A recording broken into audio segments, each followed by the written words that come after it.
afternoon, everybody. Welcome to your last session of the day. Thank you all for being here. I told people before that if I wasn't presenting, I probably would have skipped the 4 o'clock session because it's been a really long day. And so thank you all for being here. My name is Ryan Flahive. I'm the archivist at the Institute of American Indian Arts in Santa Fe, New Mexico. I teach basics of archive methods and an oral history class for museum studies. This is my colleague, Jessie Ryker-Crawford, Dr. Jessie Ryker-Crawford, newly minted. Just got that in December.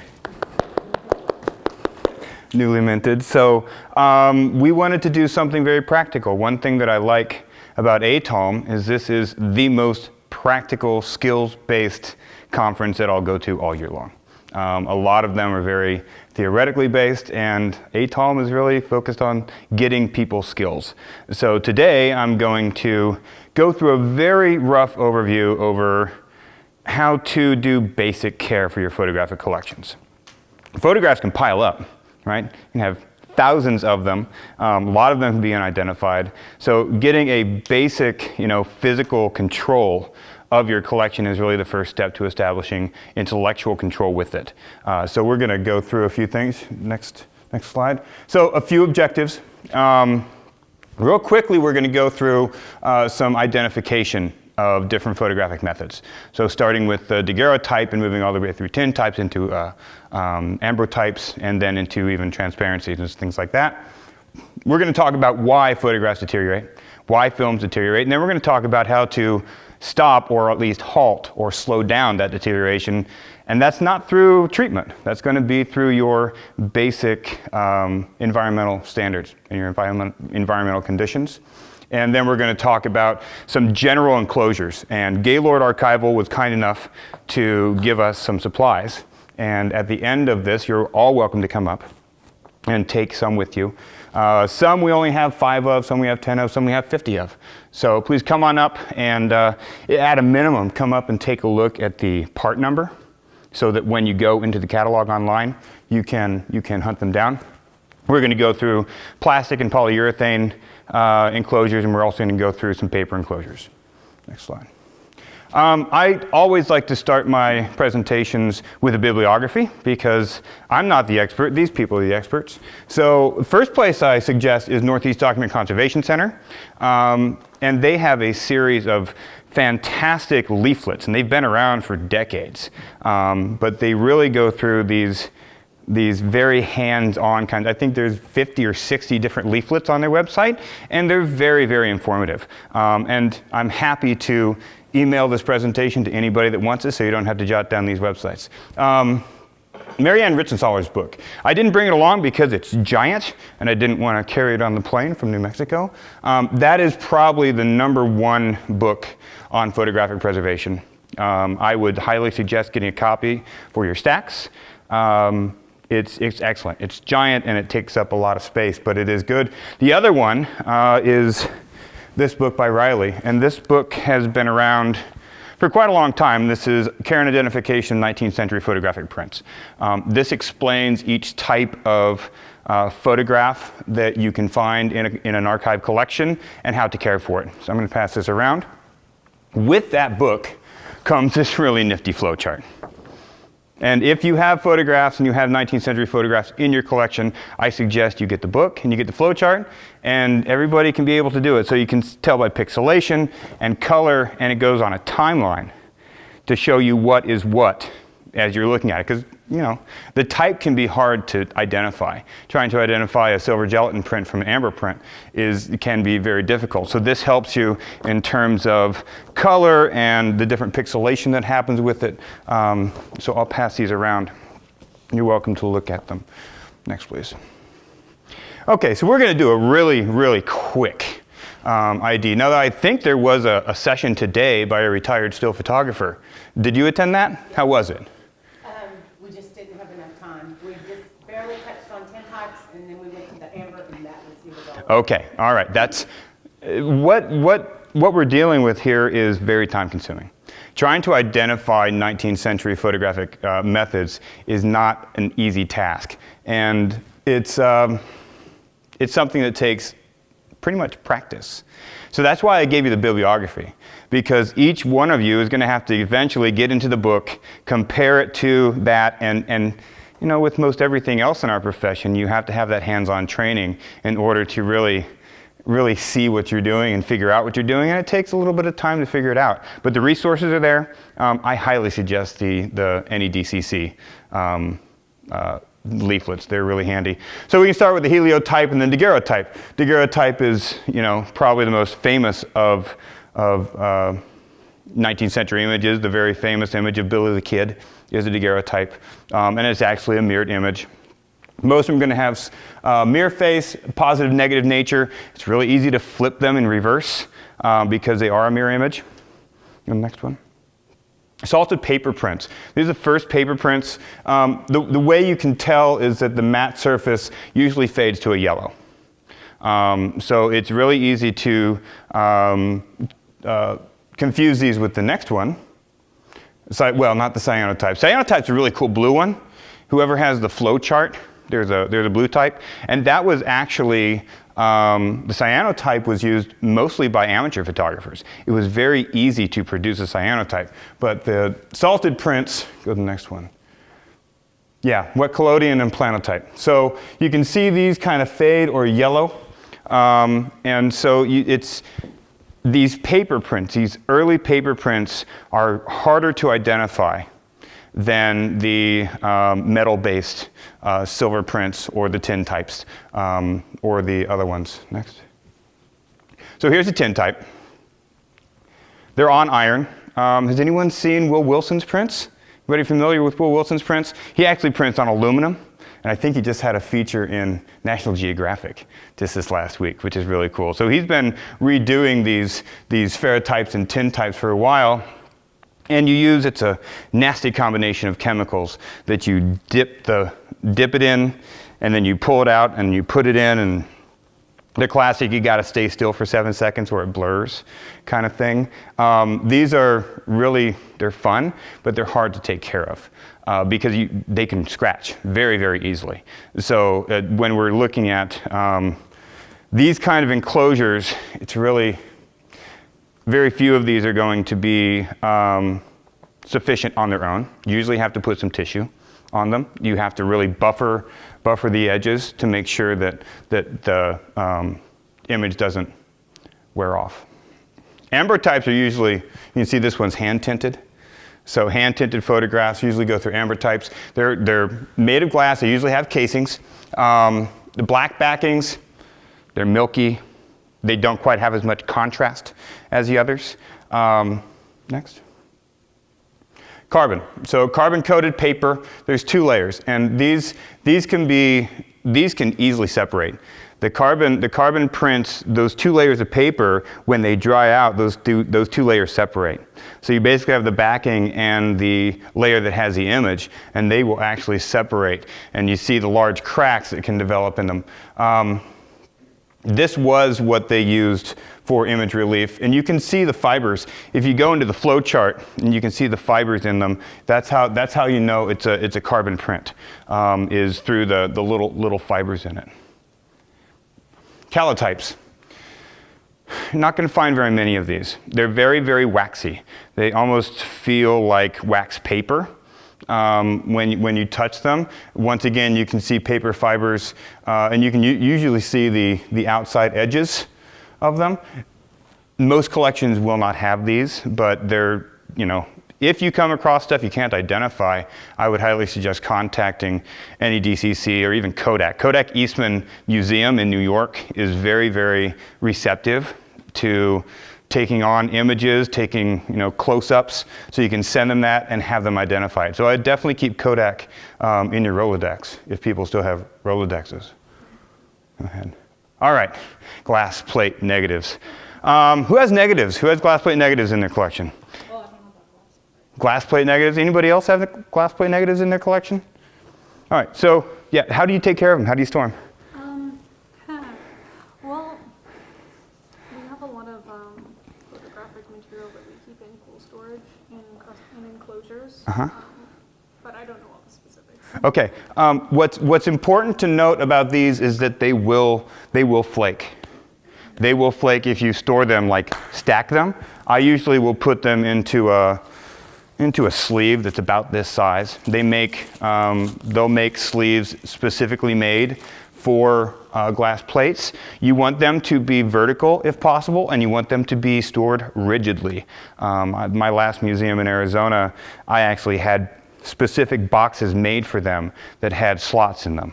And you can actually buy those. They have those that you can buy. I got mine custom because I needed them to fit my shelves perfect. I had, I don't know, 500-600 glass plate negatives that I had to take care of. There's somewhat of a controversy on whether or not we need to keep them. You know, because you can make a duplication on film, and you can also make the prints.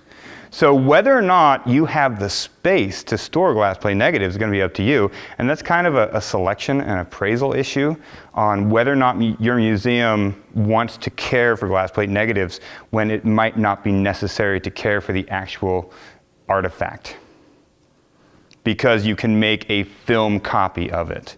And then, you know, we have to consider all of our resources. We have to consider our space, our overhead, our air conditioning. We have to consider all of that before we decide to take something in.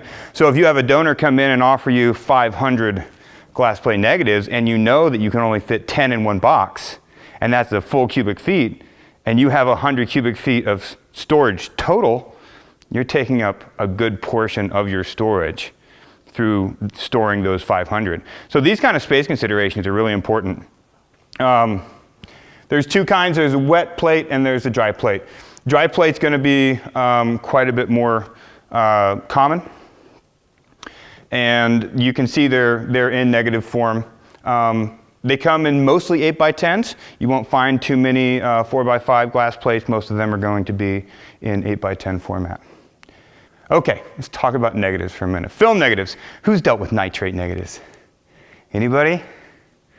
Have anybody ever heard horror stories of nitrate negatives? Yeah, they're really flammable. Really flammable. I did Western Archives Institute about 12 years ago. And they did this thing where they took a nitrate negative that they didn't want anymore, and they lit it on fire. And it burned for like 3 hours. And just these blue flames, and they can spontaneously combust. If you were to take it out in the Sonoran Desert and drop it in the desert, it might literally light on fire by itself. Now, the way you know you have a nitrate negative is called vinegar syndrome. If you walk in to your storage and you open up a box and you get this pungent smell, and you'll feel it. It'll actually probably give you a rash. They're nasty, nasty things. So you really have to be careful with nitrate negatives. You can see down here, you can see the coating. And if you go into that book, and certainly Ritzenthaler's book too, they have full sections on how to identify what type of negative you have, mostly through the writing and these notches. You can see the different notches. This is safety film, and this is nitrate film. Now, Kodak Eastman didn't have a proprietary product, so more than one company made nitrate negative film, which means their markings are going to be different. So before you start handling, early 20th century negatives, I really suggest that you get into the book, you check out the markings, you check out the notches, and you make sure you know what you have. Polyester film is going to be the safety film, roll negatives, color negatives. Color negatives are interesting. You're not going to find them very often. Most of the time, you're only going to have them in rolled film. The two I really want you to try to focus on, nitrate. Nitrate can be, if you have cold storage, put them in cold storage. Most certainly, absolutely. You want to freeze them. And a lot of places don't even keep them. They digitize them, they print them, and they destroy the nitrate because they are a hazard. I've been doing the risk management certificate. Nitrate negatives are a major risk in your archives for a fire if you have the wrong conditions. Next. Transparencies. Who has thousands of slides? Thousands of slides. Everybody made slides, and just like the 3x5 photographs that we made in the 80s, we always did them in duplicate, right? Which means we have even more. Slides are very easy to take care of because we can use binder pages. You know, you can use easy binder pages, slide it in. I think they hold, what, 20, 15, 20 each. Put them in, they're pretty easy. The hardest part is that most of them are unidentified. So something that I'm going to mention later is that there isn't as much value in an unidentified image as an identified image. If you're running out of space and you have limited resources, I really suggest that you look at unidentified photographs as something you might be able to deaccession, depending on its content. Yes, ma'am. Crazy question. Mm-hmm. Where could I get these made into a regular print? Where you can get them made into regular print? Yeah. Scan them and print them. Just scan them little, and they'll just. Yeah. Okay. Yeah, scan them. I do all of my slides at 12 to 2400 DPI, depending on 1200 minimum. Okay. 2400. If I can maximize my DPI and my resolution on that. The biggest problem with transparencies is that they scratch very, very easily. Even slides that were made 10 years ago could be yellowed and they could be scratched. Museums use a lot of slides, or used a lot of slides to document their objects. A lot of art historians, you know, they have those as well. They might not be usable. So I would certainly keep an eye out for scratches and keep an eye out for dirt. They collect dirt. They're magnetic. They collect all the dirt. So before you scan them, make sure you take a Japanese brush and you brush them really well, or even use canned air, because there's a whole bunch of dirt that builds up in these seams where they put the casing. And that will show up on the image. And it actually can, yeah. When you also choose a scanner, there are those who are made specifically for the transparencies, because you want a white background, and some of those, they have the black top. It's not going to work. So do make sure that the scanner that you use is built to have a transparency like addition to it, or that it's made for that. Yeah, so the scanner I've been using is a Epson Perfection 750 Pro. They just released a V850 Pro, and that allows you to, you know, a flatbed scanner, you have the scanner and you have the hood, right? And you close the hood up and down. The hood has a pad, and you can pull the pad out, and there's actually a light in the lid that can do a transparency. So when you're buying a scanner, don't skimp out, but spend the extra couple $100 and get a scanner that can do transparencies. You'll thank yourself later, because you want to be able to scan 35 millimeter as much as possible. Can I ask a question, Ryan? Yeah. So we had an issue where transparencies, it was very important because they were cultural, that there was a right side and a wrong side. Is there a way to tell on these which way is the right side and wrong side? So we had pictures of kivas that were opposite, which was incorrect. And so it's very important. Yeah, like this lantern slide right here, it could be a reverse image. That could be reversed. The thing about slides is that there is, if anybody's ever read like the embossed writing on the back of a slide, it says this side up. That only matters if the person who put it in the casing actually did it the right way. That's not always the case. So there's supposed to be a front and a back. Now, the best way to tell what is the front and what is the back is by looking for the emulsion. Okay, you're going to look for the emulsion. The matte side, and you can usually find a glare. If you can find a glare, that's going to be the front, and then the emulsion side is going to be more of a like grayish matte finish, and you'll be able to see that on there. And that's going to be the side that you put down to make sure you get it right. And there's, yeah. What's that? No, the back side's matte. Front side is the glossy. Oh, okay. Yeah, but you want to put the front down. You want to put the front side down so the matte side is up. I'm confusing you, aren't I? All right. Lantern slides. Lantern slides were used in schools a lot. So there's a lot of commercial lantern slides out there. Lantern slide connections are usually 4x5s. They don't usually come much bigger than 4x5. And they're, you know, most of the time, they aren't original, they aren't unique. There's sets of them that were commercially sold to schools, and they were used pretty much like slides or what we're using as PowerPoint. It was really the first PowerPoint technology, was lantern slides. So those are, you're gonna find some of those, but those have the same kinds of issues that a glass plate negative does, which is that it has to be stored rigidly, they can scratch, and they take up a lot of space. So, and the casings can be they can be wooden and really ornate. They're pretty cool objects in and of themselves. If you're doing something on photographic technology, lantern slides are a lot of fun. That answer your question about the front and the back and the reverse? No, it's been thought forever that the Billy the Kid image is reversed. That it's never really been shown the way it's supposed to be. And nobody knows because there's no identification on it. I always look for words. Always try to look for words on the image to see which way is right. Autochrome kind of came in the middle, and they're going to be a film type of slide, a little bigger than a 35 millimeter. I haven't seen very many of them, but they are around. All right, film deterioration. You can see some of the deterioration up here.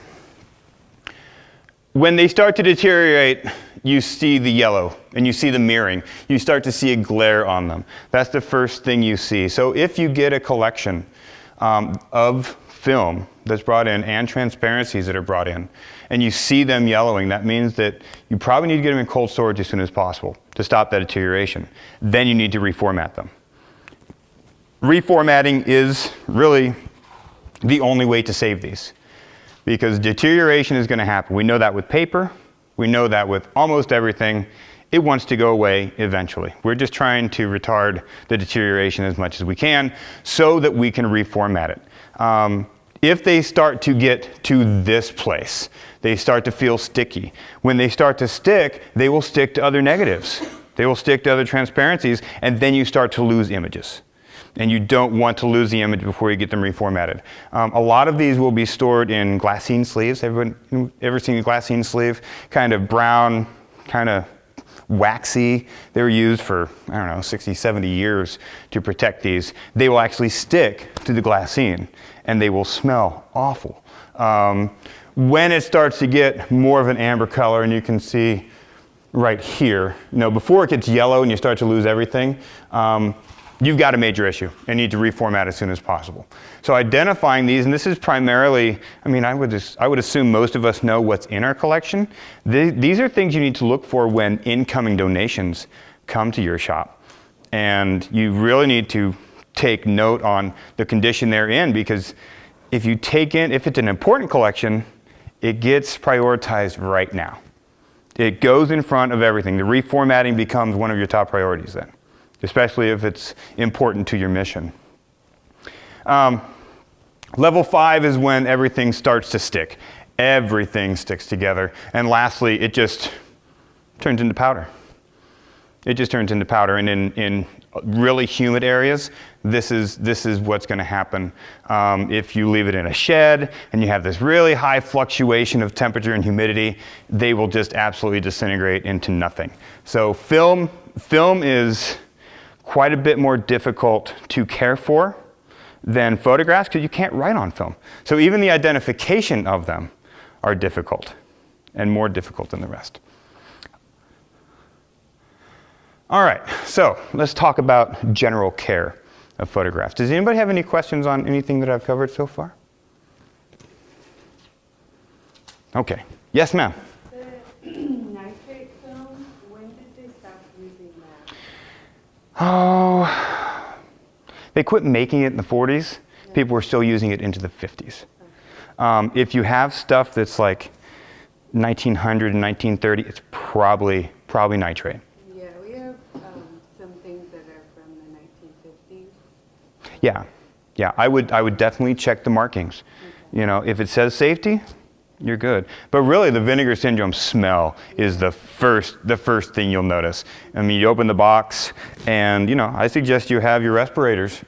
If you have a set of old negatives, keep your respirators around and use gloves, because that stuff will seep into your skin and you will get a rash. I had a really cool collection of nitrate negatives from the 1904 World's Fair in St. Louis. They were awesome. It was like 300 images taken by a family, and it was when they built the St. Louis Art Museum and the zoo and everything. And as I'm going through them, all of a sudden, I break out in a giant rash, and I had to go to the hospital, and it was bad. I had to go in like antibiotics and stuff. It was awful, and it was all from nitrate. So the first thing we did is we got them into cold storage. I recovered, came back, scanned them all, and then we destroyed them. And then we just took them out and got rid of them, and we made sure that they weren't going to bother anybody else. All right, so let's talk real generally about photographs. You need to know generally how many negatives and prints you have, and slides. And that's really hard, because you could have, as opposed to a museum where you might have, 5 objects on a shelf, you might have a box of photographs with 5,000 photographs in it, with 4,800 of them not identified, So how many are negative, how many are nitrate, how many are acetate, how many are polyester, how many are black and white, how many are color?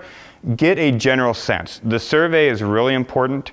Probably the best book on surveys that I've read that's easy to follow is Gregory Hunter's Developing and Maintain Practical Archives. It's a big yellow book, but it talks about surveys in general on what you need to look for. Surveys are really important in order to determine your preservation needs and your arrangement needs that then can be turned into something like a grant. Because you need to prioritize what you have. How many photo albums?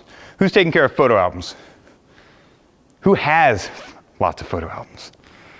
Anybody have those ones from the 70s with the magnetic? And what a mess. What a mess. And then you have the ones from like the 40s and 50s that are on the black cardboard, the black paper. Yeah, and then you see the black. Yeah, oh my goodness, what a mess. Photo albums and scrapbooks might be the most infuriating thing any archivist has to deal with. I suggest, if you have them, to digitize them with a copy stand and a camera, and take large images of the whole page that you can then go in and crop the individual images out of the photograph. Don't try to disassemble the photograph. Don't try to take everything apart. I've known archivists who take their little micro spatula and they go underneath each one on the black, and that's just a waste of time. You can actually go in with a DSL camera, take the image at 1200, 2400 DPI, and you might consult with somebody to see what resolution do you have to shoot in order to make sure you get a constant 300 DPI on the smallest point. Because that's really what you need for any publication quality is 300 DPI minimum. So if I have an 11 by 17 photo album, what is the max resolution I need for the whole thing so that I can get down to this 2 by 3 photograph to be 300 DPI? And so there's people out there that can help you do that. What needs the most attention? Talked about prioritization a lot. It's really important to prioritize your collection and to prioritize your preservation and treatment. Some things you might not want to treat on your own. Reformatting, I suggest you can always do on your own, whether or not you use a camera or a scanner. What needs to be printed for access? If you have a collection that's only negatives, and you need access to prints, because most people want prints, right? They don't want the negative. What needs to be done for access? Because people want to see they can't really get a whole lot of information off a negative. So what needs to be printed for access? What's most important to your collection policy? All right, your collection policy is the top rung of your prioritization. If it doesn't fit your collection policy, you need to rethink why you have it. All right, and hopefully we're using what we call collaborative collecting practice rather than competitive collecting practice. We don't want to overlap our collections with other people in the area. Like in Santa Fe, how many Native museums do we have? At least 5. Yeah, at least 5. All right, we make sure that we're collecting contemporary, we're collecting history of the school, and we don't collect general Native history like, say, MIAC would or School of Advanced Research would. So what is most important in terms of your collection policy? And of course, collection policy always has to support mission. Always has to support mission. So when we're looking at appraisal and arrangement, we really need to consider your collection policy. What's going to interest your researchers? As we all know, in archives, Nobody knows we have anything unless we tell them. That's the bottom line. We have to do better at outreach. Our outreach has to be better. We have to tell people what they're interested in, more or less. And that comes down to our collection policy. So as we get through our collection policy, we identify who our constituents are. Who are our users? Is it our community? Is it publishers? Is it magazines, newspapers? Who is our main researcher, and what are they interested in? You know, what's interesting? And we all know what's interesting, right? But remember, interesting doesn't necessarily always conform to your collection policy. So it has to go hand in hand. And as I mentioned before, unidentified images are far less valuable than identified images. Now, there are ways to identify images through crowdsourcing, and they can actually be really fun. Like you get out, you know, a handful of photo albums or scrapbooks that you have absolutely no idea what the provenance is. There's no names on them. So you get them out, you put them on a table, and you serve some punch and some cookies, and you invite your community in to try to identify some of this stuff. It's tedious, it's time consuming, but it engages your community probably more than any other activity you can do. So trying to crowdsource identification can be a really good thing for your shop. It can identify new donors, identify new stakeholders.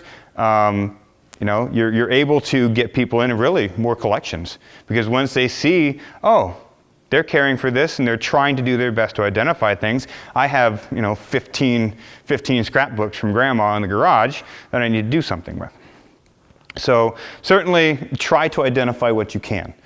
But if they're not identified, you know, you might rethink why you have them or if you need to keep them.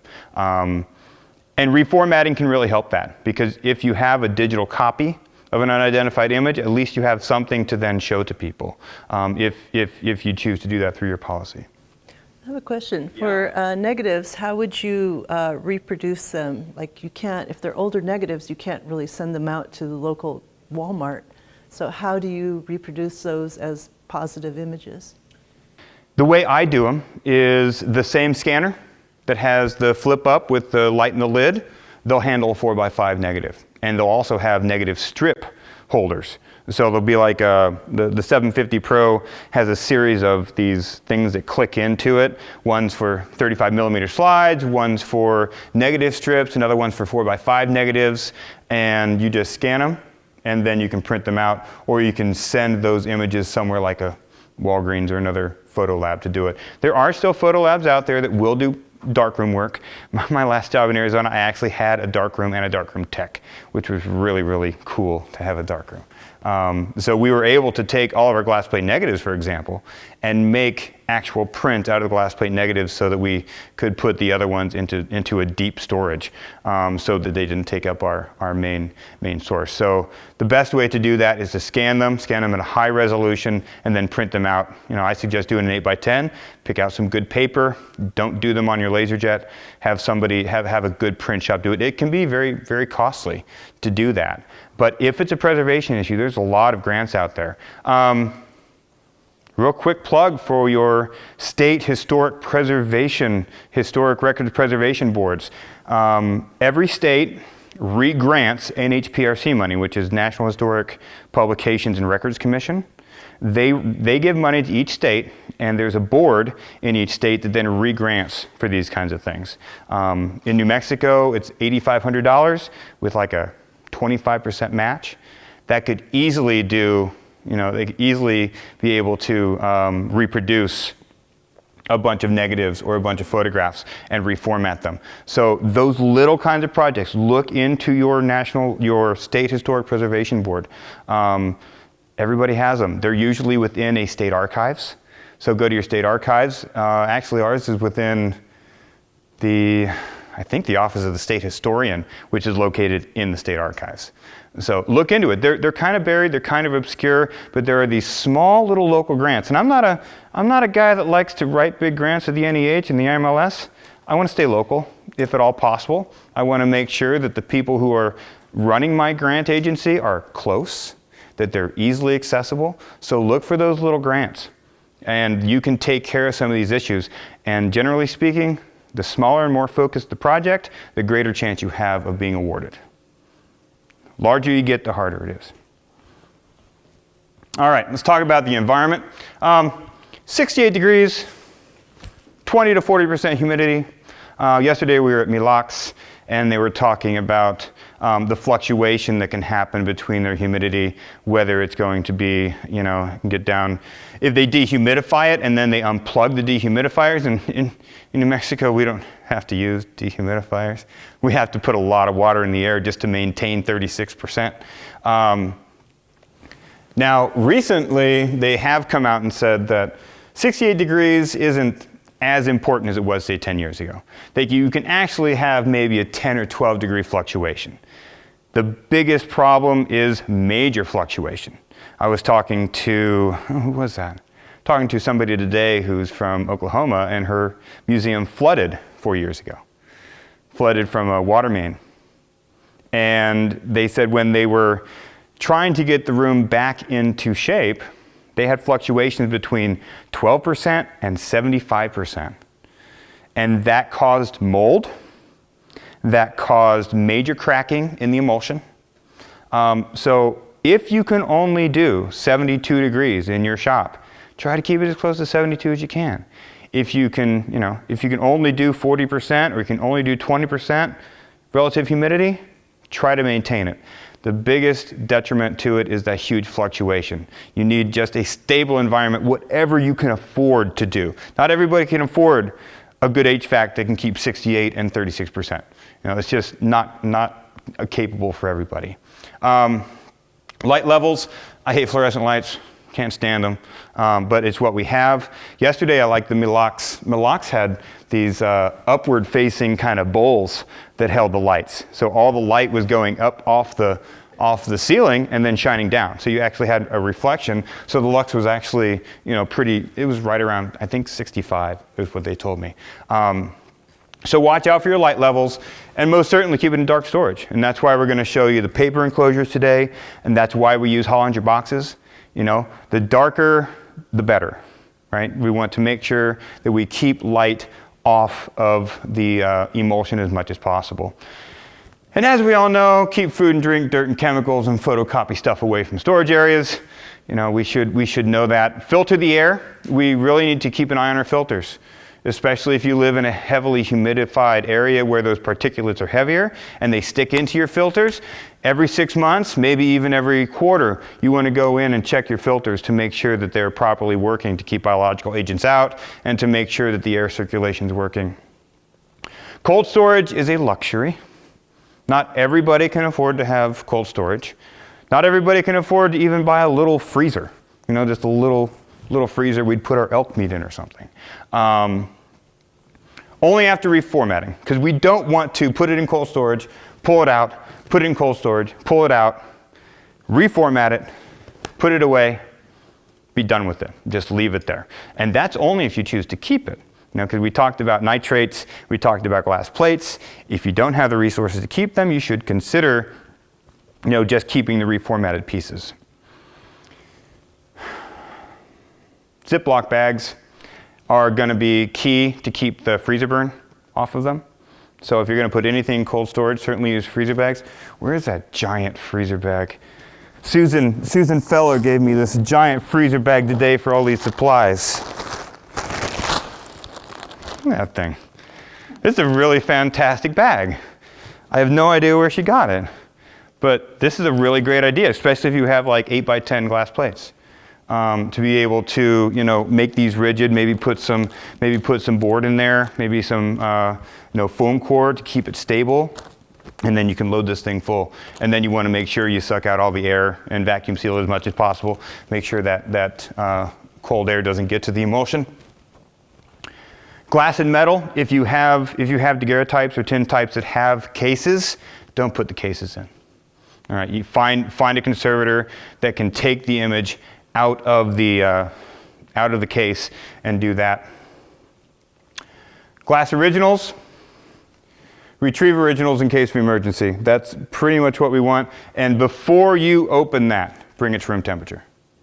all right, because that shock of warm air will actually create, a fog, more or less, and that will create condensation on the emulsion. So try to get everything up to room temperature beforehand. Oh, vertically. Store them all vertically. If you have big prints, get those giant flat boxes that we store big prints in. Those are nice, but generally speaking, we want to store things vertically.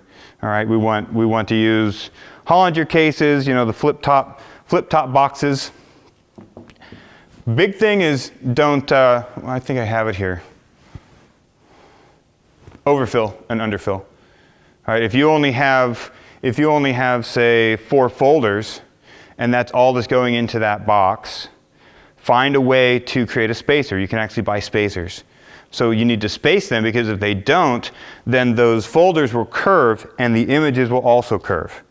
Now, the same thing happens with overfilling. Then everything's all squished together, and there's a chance that emulsion might actually stick to the enclosure. Okay? No more than 1 image per enclosure unless you're using a buffer. Okay, so with these here, which is, I use a lot of these. Most of my stuff, the job I'm at now is 1950s to present, so I don't have a whole lot of these issues. But I like these. I like binder pages because they're cheap, they're easy, and you can see through them. And so it limits the need for gloves with patrons. And what I like to do is I put them back to back, and I put a piece of cotton bond buffered paper, pH buffered paper in between. I'm good to go. So invest in some good cotton bond paper, just a few reams of it. 25-pound cotton bond paper. So you're saying buffered paper, which will keep the pH balance neutral. Is there any of these materials where you would want non-buffered because they aren't acidic? Yes, and we'll talk about that when we get to the enclosures, because some of these are buffered and some of them are not buffered. Label copies on the reverse in pencil. Okay, it's okay to write on the back of your print in pencil. Now there are some, I wonder if I even brought that pen. There's a German pen, because some of the prints have a really waxy backside, and pencil doesn't mark on them. So there's a special pen, it's a German pen, that's made to write on the back of photographs. It's like a maroon colored marker. You can find it at Gaylord, find it at Tallis, find it at Hollinger. They will have them. I suggest you have both of them. I don't use ink unless I'm like signing something. Otherwise it's pencil. So I suggest getting one of those pens or a couple pens. You're not going to use them very often, but especially anything that was printed in like the 70s or 80s, those prints are going to be really tough to write on in pencil. You'll actually damage it from pressing down on it so hard to get your image. Produce copies for research, copy production, and exhibits. Don't ever put your originals on exhibit. Don't do it. Resist. Resist the urge to put your original photographs on exhibit. So copies are great. Lots of copies keep stuff safe. That's what we know. That's about all we know, is we need redundancy, and that's for digital and that's for our copies. It's best if you have a really heavily accessed collection, make duplicates and give them the duplicates. They can get the same information off a duplicate as they can from the original. So if you have a large collection that's heavily used, I had a CS Fly collection of Geronimo's Capture at my last job. Those were used all the time. We had 3 different access copies. Originals never came out. We had them in glass plate and we had original prints. And so really tried to keep that off of there. Let's see, what's next? Compressed, leaning, typo. Rubber bands, paper clips, and adhesives. Oftentimes you will find 35 millimeters wrapped up in a rubber band, right? Or you'll find the 3x5 prints, in a rubber band. That rubber band has probably dried, probably stuck to the emulsion. Now you have a line down the top photo. Try to take those off as best you can, and you'd buffer sleeves for most negatives, prints, and slides. Not all of them. We'll go to the next slide and we'll see if that's there. Okay, buffered paper. Buffered paper is going to be pH 7.5 to 9.5. Ritzenthaler's book does a really, really fantastic job of explaining the science behind the pH levels and the acidity. She knows a lot more than me, so I'm going to leave that to her. But please look at her book and learn the pH levels. In the end, your institution should come up with a list of supplies that are stock and standard, that you're ordering every time. Very rarely should you deviate from that. So if you know that you need buffered paper that has an 8 pH level, buy it every time. Buy the same ones every time. That's really important. Color images, cyanotype, and albumin prints use unbuffered paper. So if you have any of these, colored images are going to be like hand-tinted images, are going to need those. Any kind of early, the early 50s, 60s photographic prints that came out, those all need unbuffered paper, as do cyanotypes and albumin. Always look for the PAT tested on here. When you go into the Gaylord catalog, it will have, and I don't think any of these have it written on there, but when you look at the description of the supply, it will say PAT tested. Don't buy anything that doesn't say PAT tested. That means the experts have gone through and they know that it is good for photo activity. So this is something that I added. I think that's what they do. This is not anything we have to do. So that's essentially what the PAT test is they're checking for chemicals in the enclosures and they're detecting reactions between the gelatin and the paper. Bottom line, choose enclosures that are acid-free, lignin-free, 100% rag, and not highly colored. I really like, these are the colored sleeves that I use for most of my negatives. And as you can see, they're mostly white. These are really simple. You can do most anything in these. If you have, these can hold film, these can hold slides, these can hold small photographs. These are really great. I have a large collection of 4x5 negatives, and this is what I use, and there's boxes that these specifically fit in, and they're kind of fun. All right, so types of paper enclosures. First we have seamed paper enclosures, and that's going to be something like this, okay? Yeah, write on these with pencil. These take pencil really well, and you can erase pencil, which is great, or you can just cross it out. And so these are great. I'll pass some of these around so you can look at them. And like I said before, you're welcome to come up and take what you'd like after everything. 4 flap enclosures. Now they gave me little ones. These are 4 flap enclosures, so these aren't seamless, but these will essentially fold up, and you can get these in 8x10. You can probably even get them up into a 11x17 size. But they're really nice because they don't apply as much pressure to the image as a seamed enclosure. Okay, so these are the 4 flaps. If you wanted to, you could buy this paper in bulk and make your own.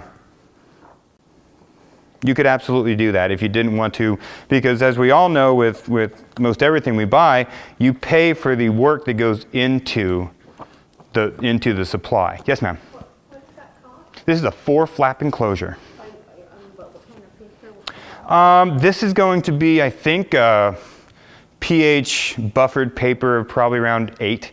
So you just check in Gaylord, and I think you can actually buy this paper. If you can't buy it from Gaylord, I would check a place called Talus in New York City. They sell a lot of specialty conservation supplies. Great place to get specialty papers like Japanese tissue for paper tears and stuff like that.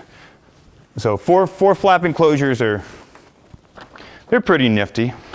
They require a little more work than the seamed ones, but they are quite a bit more flexible. Paper folders. Where are the paper folders?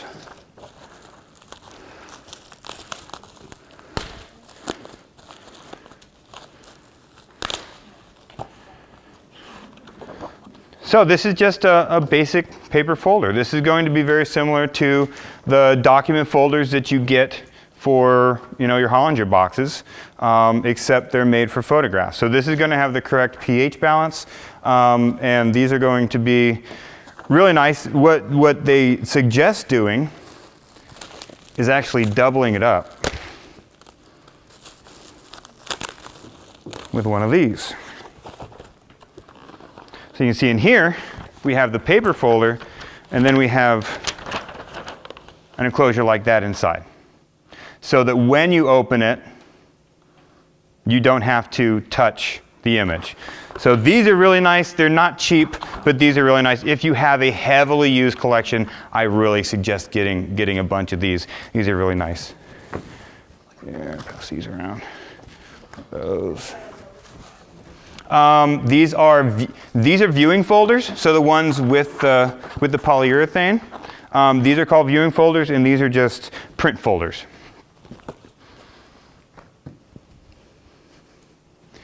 Advantages of paper enclosures, of course, we like dark, right?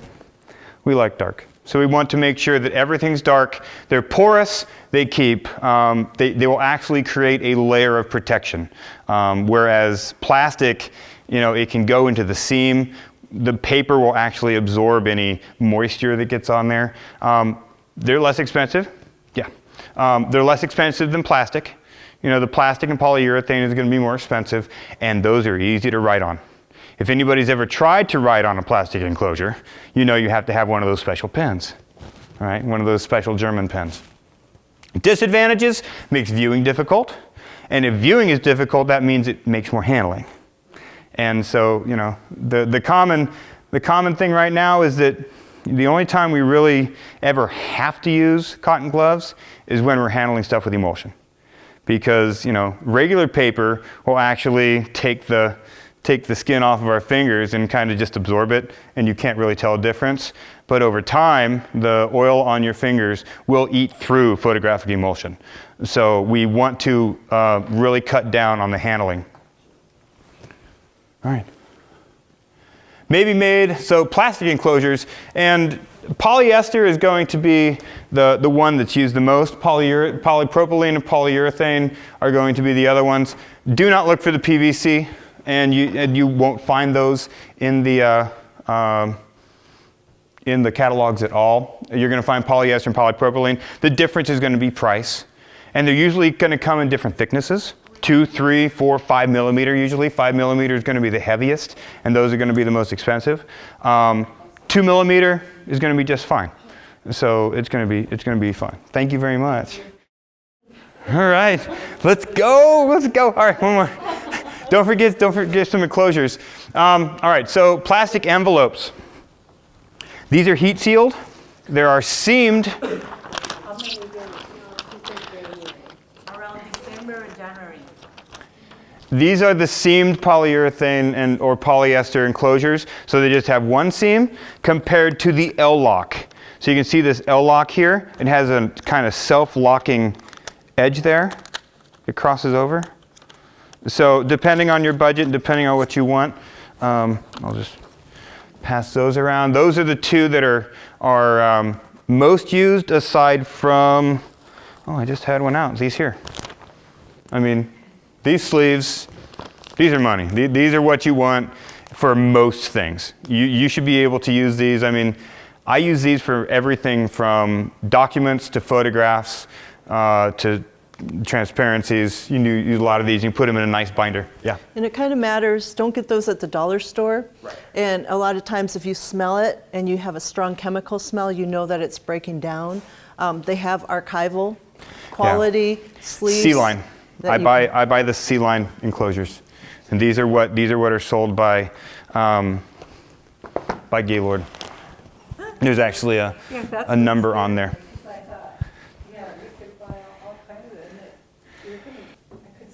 Most of the time it's inert, but you don't know. So it's better to get it from an archival store just to make sure, because they're going to guarantee it. Yeah, and then there's these here that are just kind of, they're kind of opaque. They're kind of like the other one, except they just kind of slide in. They're like these. They're exactly like these, except they're made out of the polyester. So these are really handy. And the real advantage to using plastic is visibility.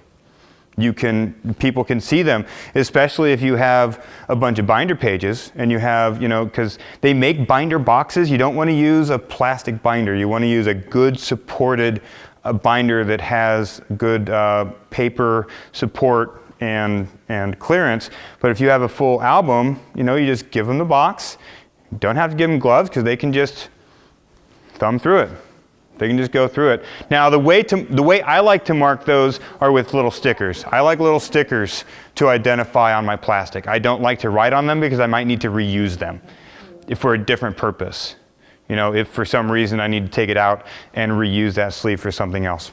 So do you just use normal labels? Yeah. Avery labels? Yeah, absolutely. That adhesive is not going to make its way through. It's not going to eat through the plastic. And Gaylord Brothers has those binders with the D-rings on display right now. They're really fabulous. Yeah. Yeah, they're really nice. I suggest they're not cheap, but if you insist on using 3-ring binders, which I do, because they're just so easy for my researchers, and it's much easier for me, and if I had a staff, easier for my staff to provide access to them. Polyester encapsulation. Let's go back right here. Polyester encapsulation. Has anybody ever encapsulated a map? No? All right, so you can buy this material in large sheets, large rolls.